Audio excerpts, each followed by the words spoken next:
So as we continue my series on the Iron Man armors from the Marvel movies, we pick up now with Marks 11 through 45. However, because models 15 through 41 functioned as part of the Iron Legion and were only seen as one-offs, information on most of these suits is virtually non-existent. But there are a few models we can pay special attention to since their purpose was unique from the standard fare of Iron Man armors.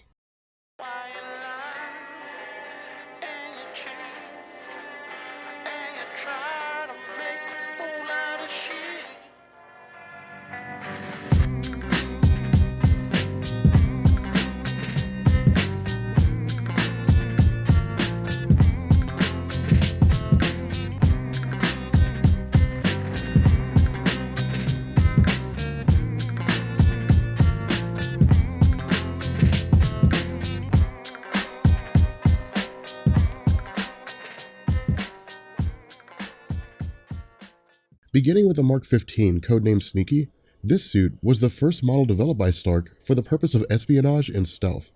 Created after the Battle of New York during the Avengers, the Mark 15 was a hodgepodge of technology found in military-grade stealth equipment and circuitry of Stark's own design. In terms of his weaponry, the suit maintained the standard loadout of repulsors, a unibeam, and jets on the boots for flight, but also used an anti-radar detection system as well as camouflaging technology.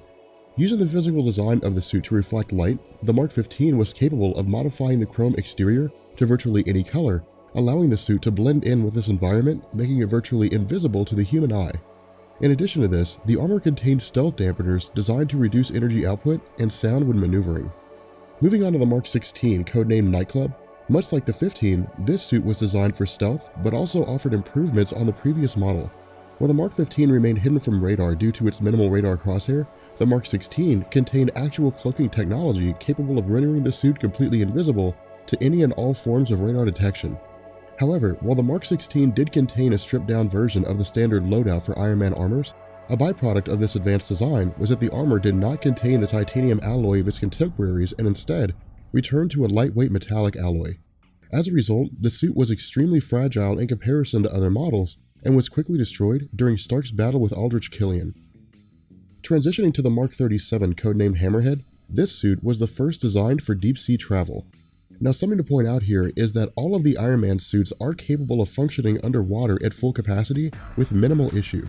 The difference between this model and other versions is the depth at which it travels. Because the pressure in the deepest part of the oceans has the same impact on the human body as a normal person attempting to hold up 50 jumbo jets, the Mark 37 was designed to be capable to withstand these extreme pressures while operating at full capacity. As a result, the suit possesses a shorter, stockier appearance than other models and was outfitted with several layers of high-grade reinforced armor, making it virtually indestructible by conventional weapons. Moving on to the Mark 38, also known as Igor, this suit was designed by Stark for heavy lifting, but also functioned as an after-the-fact precursor to Hulkbuster. Designed to withstand weights up to several tons, the Mark 38 did not possess the standard loadout of repulsors, a unibeam, and flight. Instead, the suit possessed a reinforced titanium alloy combined with several metallic alloys functioning as reinforcement armor, as well as specialized pistons in the legs and ankles in order to support the weight of heavier objects while still maintaining maneuverability. Picking up with the Mark 42, this suit removes us from the Iron Legion of Marks 15 through 41, which were all destroyed at the end of Iron Man 3, and returns us to suits worn by Tony Stark himself. While this model did appear prior to the Iron Legion in Iron Man 3, its debut came during the Mandarin's attack on Stark's home, during which time Tony had the suit bond itself to Pepper in order to save her life. Where the events would see Stark use the suit himself after Pepper was taken to safety, the model was destroyed during the battle with Aldrich Killian after the suit's self-destruction mechanism had been activated by Jarvis. In terms of his weaponry, this suit was designed to be one of a kind in that unlike all previous Iron Man models that require Stark to physically step into the suit, the Mark 42 was cybernetically linked to Stark by way of computer chips in his arms, giving him the ability to suit himself or others in the armor, with satellites usable as backup communications devices should Stark be outside of the suit's normal communication range. In addition to this, the Mark 42 maintained the portability of the Marks 5 and 7 while keeping the titanium alloy seen in the Mark 4 going forward, as well as a standard fare of repulsors, a unibeam, a one-shot particle laser, and flight maneuverability. Getting into the Mark 43, this suit was designed by Stark following the clean slate protocol of Iron Man 3, the destruction of all previous Iron Man armors, and Tony's desire to start over again. Debuting in Avengers 2 Age of Ultron, The Mark 42 was used in the first several conflicts against the Hydra base of Baron von Strucker, as well as a conflict in Wakanda against Ulysses Klaue, Ultron, Quicksilver, and the Scarlet Witch. Regarding its weaponry, the Mark 43 contained the standard loadout of normal Iron Man weapons, but also contained several new abilities.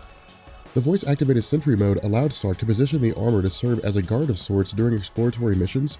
The infrared scanner allowed Stark to physically see through walls and track enemies, as well as possessing anti-tank missiles, a shoulder-mounted minigun, and Fortress Infiltrator missiles.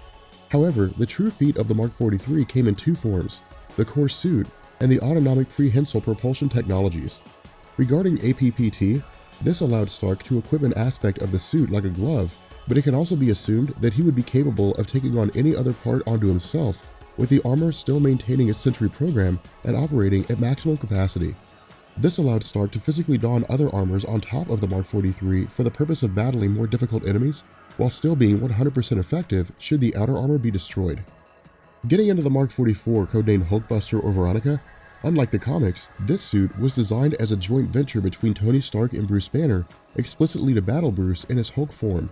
Standing at 24 feet in height from head to toe, making it 12 feet taller than the Hulk, much like the comics, the Hulkbuster armor served as an add-on to existing Iron Man suits. In terms of its weaponry, the Hulkbuster armor is equipped with 11 arc reactors in order to power its capabilities, which include the standard loadout of repulsors, a unibeam, and a micro-punching repeater, all of which are vastly more powerful owing to the multitude of arc reactors in the armor. However, because the suit was designed for physical hand-to-hand combat and maneuverability instead of stealth or speed, the Hulkbuster was designed to possess a level of strength and durability beyond Banner's base form, allowing the suit to subdue Banner as quickly as possible before his level of anger and strength exceeded the defensive and offensive capabilities of the suit. Moving on to the Mark 45, this suit was designed as a follow-up to the Marks 43 and 44, where it debuted in the final conflict between Ultron and the Avengers in Sokovia proper. While the armor is, for all intents and purposes, identical to the previous models, there are several features which allow the suit to stand out against its contemporaries. Chief among them is that the Mark 45 is the first suit to be designed completely out of vibranium, making it the most physically durable armor so far. In addition to this, because the Jarvis AI was transferred into the body of Vision following its activation, Stark developed the Friday AI as a replacement which functions in a fashion identical to Jarvis in the older suits. Regarding its weaponry, the Mark 45 maintains the repulsors, unibeam, sentry mode, infrared scanning, and prehensile systems of the Mark 43, but also incorporates the energy and strength capabilities of the Hulkbuster suit, making the Mark 45 stronger, more powerful, and more agile than Hulkbuster. In addition to this, the Mark 45 sees the return of the one-shot particle laser found in previous models, but in a more improved form, allowing the laser to be fired continuously for as long as the suit's armor remains powered. With that being said, we're going to bring this video to an end because that gets us caught up to Civil War, and I am very excited. Anyway, let me know what you guys think about these videos. Did you guys enjoy them? I'm thinking about doing one on Captain America's shield. Let me know how you guys feel about that, and I will catch you guys later. Peace.